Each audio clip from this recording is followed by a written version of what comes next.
안녕하세요. 다원 영재수학 부원장 김균입니다. 일단 오늘은 EGP 과정에 대해서 이제 소개해드리려고 제가 지금 이 자리에 섰는데요. EGP 과정이라는 거 이제 좀 간단히 좀 말씀을 드리면 일단 중등 과정이 이제 끝난 학생들을 대상으로 하는 프로그램인데요.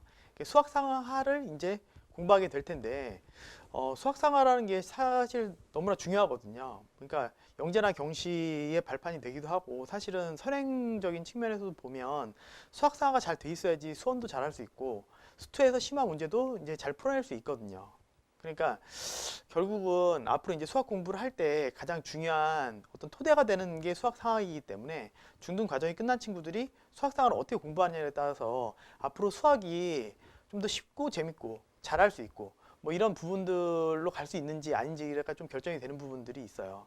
그러니까 수학 상황 뭐 여러 번 했는데도 안 되는 친구들도 있잖아요. 그러니까 그 공부 방법에 문제가 있기도 하고 처음에 제대로 어떤 틀을 못 잡은 결과이기도 하거든요. 그래서 저희는 그런 걸 보고서 이제 EGP라는 프로그램을 이제 진행하게 되었습니다. 그러니까 EGP는 어떻게 이제 구성이 되어 있냐면 일단 커다랗게 선행 부분이랑 그리고 오빈드 이 두 가지의 부분으로 구성이 되어 있어요. 그래서 뭐 일단 선행은 탄탄하게 나가고 또 오빈드를 통해서 영재나 경시를 준비하고자 하는 학생들이 좀 더 사고의 폭을 넓힐 수 있는 그런 두 마리 토끼를 잡고자 하는 그런 프로그램입니다. 일단 좀 더 보시면 일단 저희가 스텝 1, 2, 3, 4 그러니까 네 단계로 나눠져 있고 각각 3개월씩이에요. 3개월씩인데 그러면 1년 과정 동안 수학상하를 끝나는 게 뭐 이렇게 뭐 특별하지 않지 않느냐 어떻게 확실히 끝내주겠느냐 뭐 이런 건데요. 일단 보시면 각 스텝별로 이제 진행하는 프로그램이 있고요.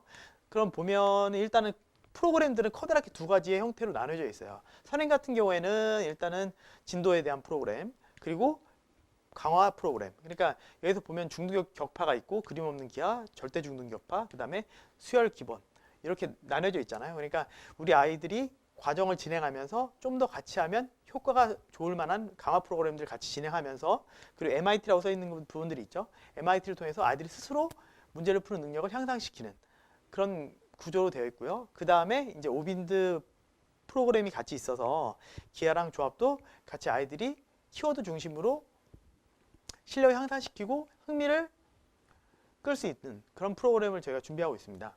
일단 좀 더 이제 본격적으로 좀 보여드리면 일단 수학상화 기본에 대한 이제 선행 프로그램들을 어떻게 이제 아이들이 확실히 성장할 수 있도록 진행을 시킬 거냐 이 부분은 이런 거예요. MIT예요. MIT는 뭐냐면 일단 기본적으로 아이들이 보시면 아시겠지만 스스로 문제 푸는 거 자체를 이제 강화시키는 그런 프로그램이라고 생각하시면 돼요. 그러니까 아이들이 이론적인 걸 공부했는데 제가 이제 맨날 얘기를 하지만 그러니까 이렇게 가르쳐줬는데 못 푸는 것도 힘든 일이다. 그 어려운 일을 해낸다 니네들이 이렇게 농담처럼 얘기를 하는데 그러니까 왜 그러냐면 이제 수학이라는 건 기본적으로 자기가 스스로 해야 되는 부분들이 큰 학문인데 뭐 나머지도 마찬가지겠죠. 자기주도. 근데 일단 영화 보듯이 공부하고 억지로 공부하는 친구들이 많아가지고 혹은 착각하거나 자기가 잘한다고. 그러니까 기본적인 개념을 정확히 알고 있으면 좋겠는데 어설프게 알고 문제집을 여러 번 풀어가지고 쉬운 문제들은 풀 수 있는 거예요. 그래서 나 안다. 근데 이제 같은 단원의 여러 문제들이 쭉 나왔을 때 어느 정도 풀 수 있느냐 스스로 이 부분은 좀 다를 수 있잖아요. 그래서 MIT는 스스로 푸는 거에 대해서 저희가 검사하고 훈련하는 뭐 프로그램이라고 생각하시면 될 것 같아요. 이거 안에서. 그래서 선행이 나오고 나면 그 선행 단원에 대해서 저희가 MIT를 진행하는데요. MIT는 일단 문제지를 배부하고 아이들이 문제를 푸는 것까지는 똑같아요. 다만 이제 선생님이 감독을 해주시는 거죠. 그리고 다시 이제 기준 점수가 있어서 기준 점수를 넘지 못하면 사실 아이들이 다시 풀어야 돼요. 그리고 틀린 문제에 대해서 말해주지 않아요. 그러니까 아이들이 스스로 어떤 부분에서 틀렸는지를 계속 체크하면서 이제 문제를 풀어야 되는 것이고 최종 결과가 나왔을 때는 기준 점수에 대해서 패스했는지 패스하지 못했는지를 저희가 점검하게 되는 거죠. 그러면 여기서 이 시간을 지나고 나면 이 단원에서 본인이 어떤 문제를 풀고 못 풀고가 명확해져요. 그리고 아이들과 경쟁하면서 풀기 때문에 재미도 있고요. 그러니까 이 과정을 거치면서 아이들이 자기가 틀린 부분, 뭐 부족한 부분, 스스로 못 푸는 부분에 대해서 계속 점검을 하면서 하루하루 갈 수 있기 때문에 그 부분들은 이제 아이들이 명확하게 자기가 모르는 부분에 대해서 판별할 수 있기 때문에 성장할 수 있는 계기를 확실히 만들어준다. 이 말씀 좀 드리고 싶어요. 그리고 안 된 부분들은 선생님들이 친절하게 꼼꼼하게 이제 체크를 해주시기 때문에 그 부분에 대해서도 염려하실 필요는 없고요. 그래서 선행 부분 이렇게 나갈 거고, 그 다음에 뭐 교재는 이렇게 되겠죠. 네.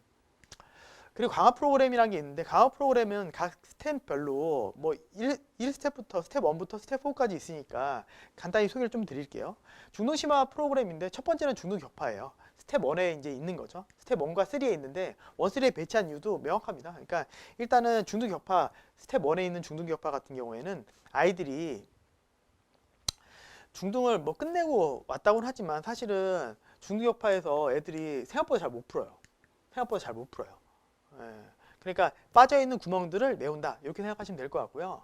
그리고 문제가 실제로 쉽지 않습니다. 그리고 스텝 3에 가면 이제 절대 중등 격파라는 게 있는데, 이때는 수학상은 이제 끝난 시기예요. 수학상이. 그러니까 수학상이 끝난 시기고 지금 오빈드 기하가 1, 2가 끝난 상황이기 때문에 이때는 최상위 중등 문제로, 그러니까 최상위라는 게 어려운 중등 문제죠. 어려운 중등 문제로 저희가 절대 중등 격파라는 강화 프로그램을 이제 진행하게 되는 거죠. 그리고 2단계에서는 그림 없는 기하를 이제 진행을 하는데요. 그림 없는 기하라는 건 일단 기본적으로 아이들이 논리적으로 사고하는 방법에 대해서 배우는 게 이제 수학인데, 그러니까 그림에 대해서 대충 때려 맞추고 이런 게 아니라 그림 없을 때 스스로 여러 가지 조건에 따라서 이제 상황을 자기가 만들고 그림을 작도하고 그리고 문제를 풀 수 있는, 문제 자체는 어려운 건 아니지만 아이들이 그림을, 사실 이제 기하를 풀 때 아이들이 안 좋은 점 중에 하나가 뭐냐면 문제를 읽지 않아요. 그림을 보고 대충 푸는 거지. 그러니까 그림에 많은 정보가 들어가 있거든요. 그러니까 그런 것들을 좀 제거해서 아이들이 좀 더 논리적으로 이제 문제를 풀어나갈 수 있는, 기하 실력도 당연히 업그레이드 시키고요. 그런 강화 프로그램으로 저희가 그림 없는 기하를 진행하고 있어요.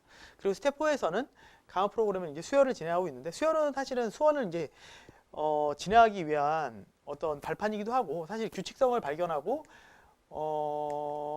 일단은 뭐 나중에 조합이나 대수나 이런 부분들 공부할 때 발판이 되거든요. 그래서 이런 부분들을 같이 공부할 수 있는 그런 강화 프로그램으로 스텝 4에 이제 수열이 있습니다. 일단은 그리고 나서 이제 저는 이제 오빈들을 제외한 나머지 부분들에 대해서 지금 설명을 드린 거고, 이런 강화 프로그램이랑 선행 프로그램을 더해서 이제 오빈드 프로그램이 같이 있는 거거든요. 이거는 이제 저 다음에 이제 유란 선생님께서 자세히 어떤 부분을 이제 진행하시고 어떤 목표를 가지고 이제 진행하시는지 이제 안내해 드릴 거예요. 일단은 전 여기까지 말씀을 드리겠습니다. 고맙습니다.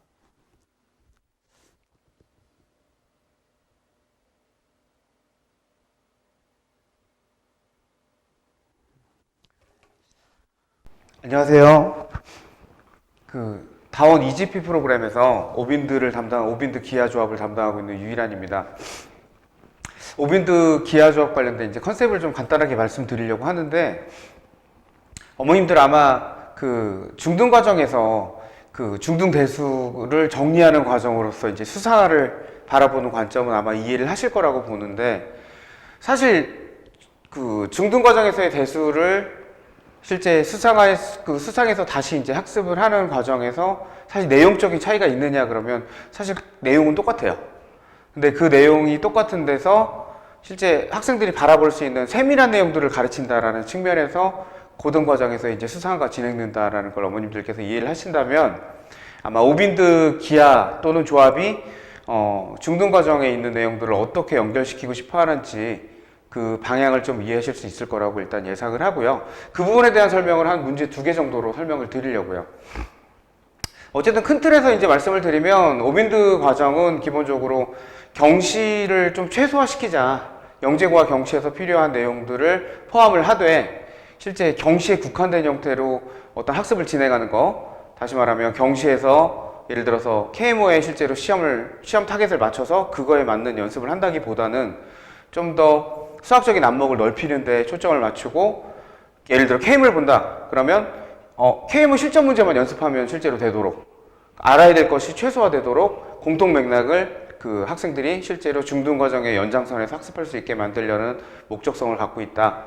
이렇게 이제 어머님께서 이해를 해주시면 될 것 같고, 그래서 우리 아이는 일단은 경시를 본격적으로 진행하고 싶은 생각은 없고요. 근데 영재고 쪽에 대한 욕심은 좀 있어요. 이런 욕구가 있으시다던가, 아니면 천천히 중등 과정에 대해서 한 단계 올리면서 경시 쪽에 대한 접근 가능성을 살펴보고 싶어요.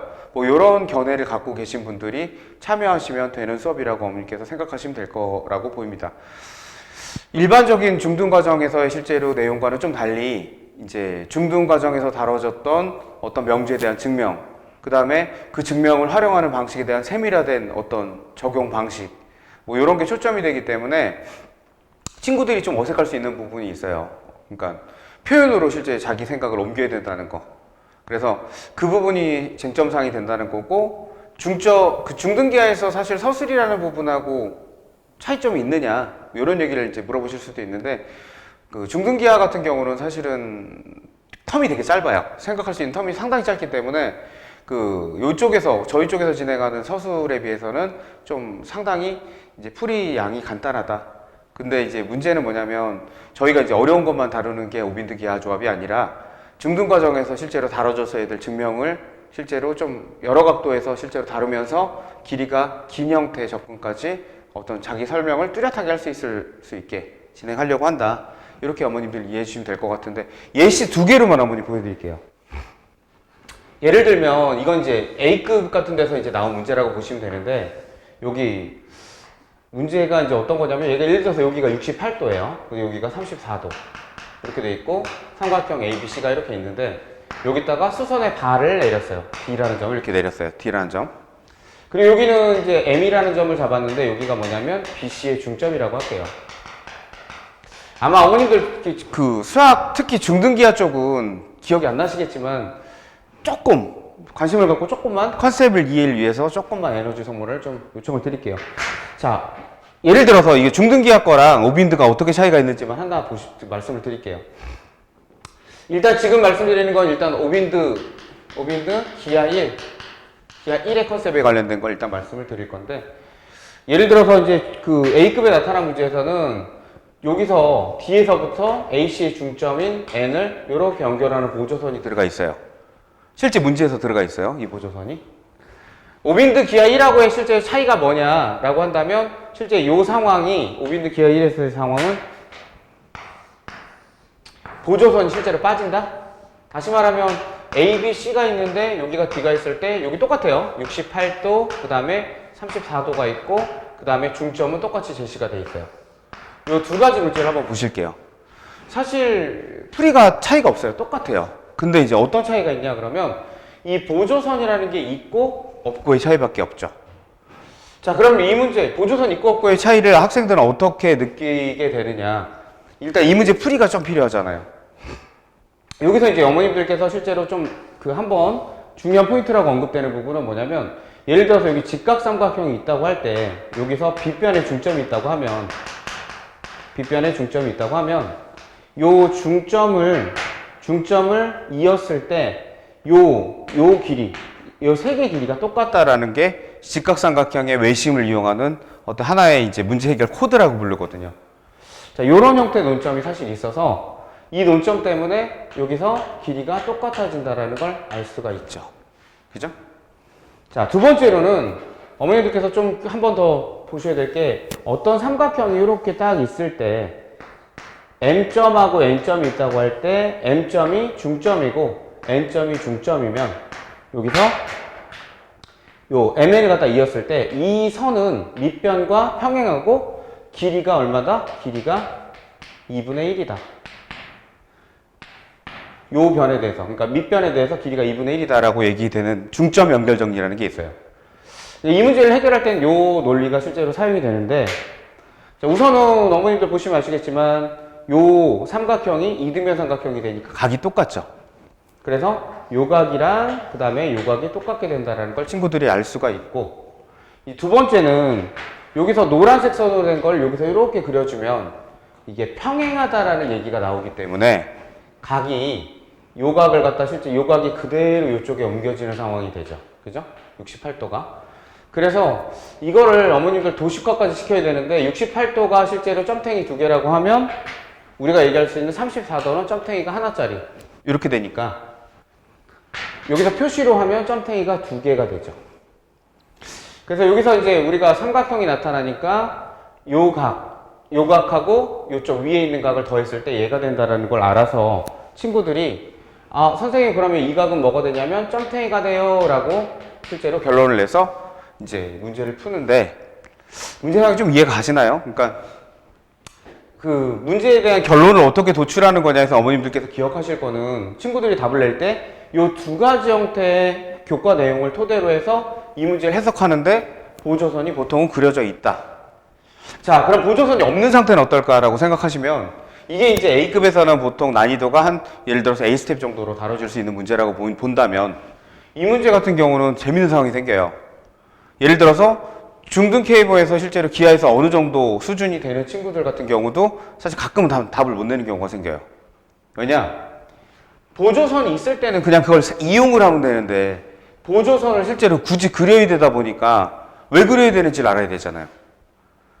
그러니까 예를 들어서 실제 그 어떻게 보면은 그 문장에서 단어를 어떤 뜻을 쓰였는지 활용하는 것과 내가 내 의도에 맞게 어떤 단어를 표현해서 상대방한테 말을 하는 것, 글쓰기 하거나 말을 하는 것과는 차이가 있듯이 좀 더 세밀한 형태의 어떤 생각들을 정리해야 보조선을 그릴 수 있는 상태에 도달하게 돼요. 그래서 수학적 상상력을 좀 자극하는 형태의 상황이 되기 때문에 학생들이 보통은 영재고 입시에 있는 학생들도 보조선 그리는 타입의 문제들 같은 경우는 좀 손대기가 좀 어렵다. 왜 그렇게 그려야 되는 건지에 대한 이해도가 사실 높지 않다. 이런 표현을 많이 쓰는데 얘나 다시 말씀드리면 중등이에요. 다 똑같이 중등이에요. 근데 문제는 뭐냐? 보조선을 굳이 그려야 되는데 그 왜 그려야 되는지에 대한 이해도가 실제 일반적인 형태의 조건이 다 나와 있는 문제들보다는 어렵다는 거죠. 그죠? 그래서 이제 이런 타입의 문제가 어떻게 보면 경시계통에서 실제로 사용될 수 있는 어떤 문항 성격을 띈다. 그래서 그냥 일반 중등 심화보다는 조금 더 난이도가 높게 느껴질 수 있다. 그럼 여기서 그러면 어떤 학습을 해야 되냐? 친구들이 그러니까 이 부분에 대한 걸 재점검을 해야 되는 거예요. 직각삼각형에서 실제 그 빗변의 중점이 있으면 이거를 활용하는 방식을 카테고리화 시켜서 어떻게 활용이 될 수 있는지에 대한 여러 가지 생각들을 정립을 해야 되고, 두 번째는 이걸 그린 상태에서 그 활용도를 높일 수 있는 서로 다른 문항에 대한 연습을 통해서 인지력을 높여야 되고. 자, 그래서 그러니까 쉽게 말하면 원래 실제로 문제에서 그려져 있던 중선을 그리는 방식이 어떻게 보면은 왜 그걸 그려야 되느냐에 대한 이해도가 결국에는 직각삼각형에서 빗변의 중점을 이은 어떤 중선을 왜 그려야 되느냐, 이런 문제와 결합이 되더라. 자, 또 다른 얘기로는 사실 이거는 실제 원래 문제에서는 파란색 선이 주어져 있었지만 이건 중점 연결 정리라고 불리는데 이것 또한 활용할 수 있는 방식이 여러 가지 카테고리가 있어요.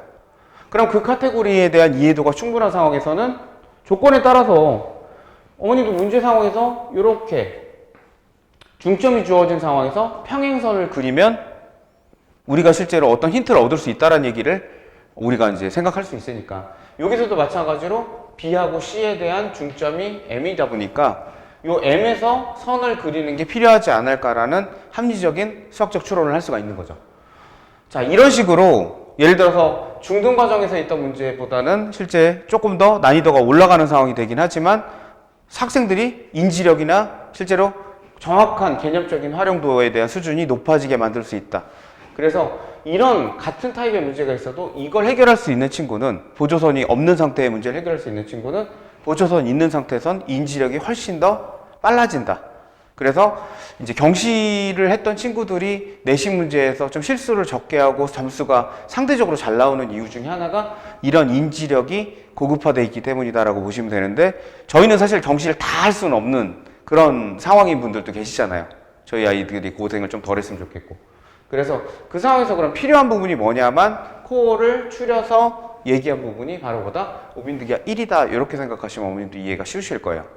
오늘은 어쨌든 제일 간단하게 기하 1, 2의 특성에 대해서만 우선 말씀을 드리고, 조합은 왜냐면 어차피 중등에서 많이 다루지 않았다 보니까 이제 수사까지 했을 때도 그 조합 수준이 사실 많이 높은 편이 아니라서 그거는 조합에 따른 키워드를 연습한다라고 생각하시면 되고, 그 오빈드 기하 1, 2를 토대로 해서 오빈드 그 교재의 컨셉을 이해하시는 게 좋지 않을까 싶어요. 자, 그래서 이 과정이 끝난 상태에서 진행하는 게 뭐냐? 그럼 오빈드 2예요. 오빈드 기하 2. 그럼 얘는 뭐 어떤 차이가 있냐? 다시 말하면 오빈드 기하 1은 뭐 하는 거냐? 조건이 다 제시됐던 문제 상황에서 보조선을 실제로 뺀 상태에서의 접근 방식을 통해서 중등 키워드를 뚜렷하게, 중등에서 사용되는 기본 논리들을 다양하게 활용하고 뚜렷하게 활용할 수 있도록 만든다. 이렇게 이해하시면 될 거고, 오빈드 기아 2 같은 경우는 좀 달라요. 예를 들어 어머님 교과에서 나타난 게 이렇게 삼각형이 이제 닮음에 대한 정리를 하는데, 보통 두 삼각형이 있으면 그 두 삼각형을 한 꼭지점을 일치시킨 상태에서 대응되는 두 변을 일치시켰을 때 이제 평행변이 이렇게 나타나면 그 비율이 일정한 형태로 돼서 닮음이 나타난다, 이런 정의가 있어요. 교과서적 정의. 아마 이건 기억이 나실 건데, 사실 근데 이 오빈드 기아 2는 취지가 뭐냐면, 뭐 경시에서 기본적으로 많이 쓰는 모델들인데 중등에서 언급은 돼 있으나 활용법에 대한 확장성을 실제로 얘기 안 하는 경우가 있어요. 근데 그 확장성을 얘기하면 친구들이 좀 더 쉽게 인지할 수 있는 어떤 상황을 생각할 수 있는데, 예를 들자면 이 상황을 살짝 변형을 시킬게요. 그러면 예를 들어서 삼각형을 살짝 돌린 거죠. 이렇게 삼각형을 살짝 돌리게 되면 이 두 삼각형 ABC라는 삼각형하고 ADE라는 삼각형은 아시다시피 닮음이 돼요. ABC라는 삼각형과 그 다음에 삼각형 ADE는 닮음이 돼요.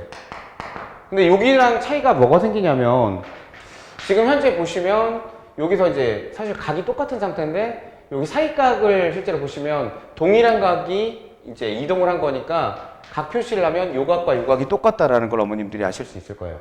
그래서 자, 여기서 이변과, 그러니까 삼각형 ADE에서 AD라는 변과 대응되는 변을 ABC에서 찾으면 AB가 우리가 생각할 수 있는 대응된 변이죠. 자, 그래서 이런 상황이 나오고, 또한 삼각형 ADE에서 AE하고 대응되는 변을 ABC에서 찾으면 AC가 같은 변이 돼요. 그죠? 대응되는 변이 되죠. 자, 이런 상황을 봤을 때 어떤 상황이 나타나냐? 보통 이런, 그러니까 그 변의 비율이 실제로 일정한 상태의 그림들이 나오니까 삼각형 ADB라는 삼각형과 삼각형 AEC라는 삼각형, 두 개의 삼각형이 어떻게 보면 파생돼서 나타나는 이제 닮음이 나와요. 그래서 동반 닮음이라고 불러도 되고 파생 닮음이라고 불러도 되는데, 자, 닮음이 나타나기 때문에 어떤 사실을 알 수 있냐? 그러면 요 길이와 요 길이가 같아진다는 사실도 알 수가 있죠. 그러니까 이거는 사실 중등으로 완전 설명이 가능한 모델인데, 문제가 뭐냐면 이 모델을 활용하는 방안을 사실 여러 각도로 카테고리를 나눌 수가 있고, 그 카테고리에 하에서 활용될 수 있는 방안들을 연습할 수 있고 인지도를 높일 수가 있어요. 그러면 중등 과정에서 실제로 나타난 문항들도 이 상황들로 한 단계 업그레이드된 눈을 갖고 어떻게 보면 중등 상황에서의 일반적인 중등 문제들을 좀 더 쉽게 해결할 수 있는 방법이 나오기도 하죠. 그러니까 오빈드 기아 2는 이제 변환에 관련된 얘기들이 주가 되는데, 중등 교과에서 다뤄는 봤었지만 그 내용들을 실제 기하적인 문제풀이에서 활용할 때 어떤 형태로 서로 다른 아이디어로 활용할 수 있겠느냐라는 확장된 형태 얘기를 실제로 학생들한테 공유하는 형태의 상황이라고 생각하시면 돼요. 자, 이런 방식을 통해서, 그러니까 중등 이거 같은, 당연히 오빈드 기어는 그러면 수준이 어느 정도 돼요? 그쵸. 문제의 수준으로 따지면 AMC나 AIME 정도의 이제 어떤 케이무 1차에서 약간 근접하지만 그거보다 좀 아래인 타입의 문제들, 또는 그 근접한 타입의 문제들까지 올라가는 수준까지 나온다. 그래서 뭐 어떤 책하고 대응되면 좋을까요? 이렇게 이제 말씀하시는 분들도 있는데, 그냥 제가 말씀드리고 싶은 얘기는 중등에 대한 연습을 충분히 예를 들어서 중등 문제집에서 좀 심한 난이도까지 다뤄본 이력이 좀 있는 친구라면, 그런 데이터가 충분하다면 실제 진행할 때 학생들이 어떻게 보면은, 저런 상황이 되면 내가 이런 아이디어를 실제 좀 다르게 쓸 수 있구나, 이런 이해도를 높일 수 있는 어떤 교재라는 거죠. 그래서 중등에 대한 문제집을 한 2권 정도는 좀 풀어봤던 친구들이면 가장 이상적이지 않을까. 그래서 책으로 따지면 약간 난이도가 있는 책까지 커버했던 친구들. 그래서 예를 들어서 A급에서 이제 뭐 BC 스텝 말고 A 스텝까지 좀 손을 대봤으나, 뭐 다 풀지 못하더라도 A 스텝까지는 어느 정도 손을 대봤다, 또는 뭐 최상위 수학에서 난이도 있는 문제들을 좀 다뤄봤다, 이 정도 그 경험치가 좀 있다면 처음에 접근하기 용이하다, 이렇게 어머님들께서 이해하시면 되고, 오빈드 기아 2는 원하고는 좀 차이가 있기 때문에 보통 이 과정은 예를 들어서 KMO 1차를 만약에 실제로 진행했던 친구들 중에서 최소한 한 3개월에서 4개월 이상 진행했던 친구들이라면 오히려 이제 도움될 수 있는, 조금 버겁긴 해요. 조금 버겁다는 얘기도 나오긴 하더라고요. 근데 아이디어가 워낙 두드러지기 때문에 친구들이 사실 좀 익숙하지만 그걸 정립을 체계적으로 할 수 있는 형태로 진행할 수 있다. 그래서 이 두 개 과정이 실제로 완성이 되면 어떻게 보면 KMO 1차 같은 경우는 좀 이제 어떻게 보면 그 필수 과정에 대한 일부 항목들을 좀 연습을 좀 더 하면 KMO 1차 시험 보는 데까지는 어쨌든 크게 문제가 없을 수준까지 갈 수 있다. KMO를 안 보더라도 그 정도 수준까지 안목을 높여서 KMO를 했던 애들의 준하는 형태의 어떤 기하적인 인지력을 가질 수 있는 상태를 만들 수 있다. 이런 얘기를 어머님께서 좀 이해를 해주셨으면 좋겠고, 이런 인지력 때문에 사실은 기하 벡터 같은 이공계통의 이제 선택 과목 같은 경우나 아니면 이제 수시로 실제로 그 대학 입학고사를 보는 경우가 있잖아요. 특별 전형으로. 그럴 때 실제 나타나는 문항에 대한 접근도가 조금 더 용이해질 수 있는 어떤 배경이 되는 어떤 모델들이다. 그리고 기본적으로 논증이 중심이다. 그러니까 설명하는 방식에 대한 모델을 중시해서 실제로 진행하는 거다. 이제 이렇게 어머님들께서 이해하시고 이 과정을 참여해 주시면 어머님들께서 아마 내가 저 수업을 통해서 얻을 게 무엇이냐 이거에 대해서 좀 더 뚜렷해지지 않을까 싶습니다. 어쨌든 기하 문제로 갖고 어머님들께 실제로 그 수학 문제로 설명을 드려서 다소간 좀 복잡한 부분이 있었을 건데 개념적인 뭘 하고 싶어 하는 거냐 요구사항은 말씀드린 것 같아서 일단 오빈드 기하 조합 이 무엇을 추구하고 얼마만큼 어떻게 진행하는 거냐에 대한 설명을 여기까지 드릴게요. 기간에 관련된 것만 마지막으로 말씀드리면 오빈드 기하 조합, 오빈드 기하 1, 2 요게 한 6개월 정도 진행하는 과정으로 보시면 되고 오빈드 조합 1, 2 걔도 6개월 과정이라 이제 전체적으로는 1년 커리큘럼으로 짜져 있어요. 그래서 어머님들 그 플랜 짜실 때 기간에 관련된 부분은 어머님께서 이해를 하시고 이제 접근하시면 될 거라고 보고 네, 오늘 설명은 여기까지 마치도록 하겠습니다. 감사합니다.